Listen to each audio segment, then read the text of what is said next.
নমস্কাৰ প্ৰিয় দৰ্শক নিউজ হেল্থ প্লাছলৈ আপোনালোকক স্বাগতম আৰু আজি আকাশবাণী গুৱাহাটী কেন্দ্ৰৰ ৭৭তম প্ৰতিষ্ঠা দিৱস আৰু মই বৰ্তমান উপস্থিত আছো গুৱাহাটীৰ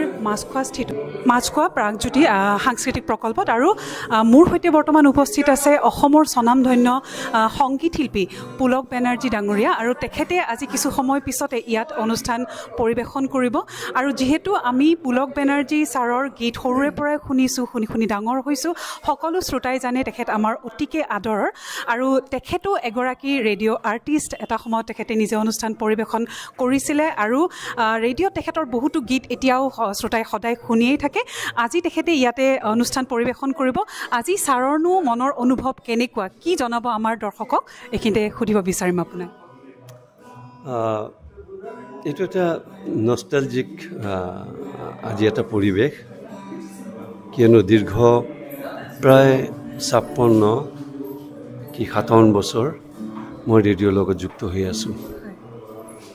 1967-68 তেতিয়াৰ পৰা আৰু কিমান ডাঙৰ ডাঙৰ সুৰকাৰ গীতিকাৰ ঘোষক ঘোষিকা তেওঁলোকক লগ পাইছোঁ তাত তেওঁলোকৰ মৰম তেওঁলোকৰ ভালপোৱা সেইখিনি আজি বিশেষকৈ কিছু মুহূৰ্ত আহি আছে মনত প্ৰথম দিনাখন কেনেকৈ গৈছিলোঁ মই ৰেডিঅ'ত তাৰপিছত কেতিয়াৰ পৰা আৰম্ভ কৰিলোঁ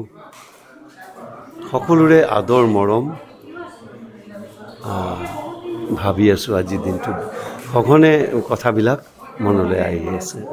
হয় ছাৰ এইখিনি সময় দিয়াৰ বাবে আপোনাক ধন্যবাদ জনাইছোঁ আকৌ ভৱিষ্যতে পুনৰ লগ পাম ধন্যবাদ ছাৰ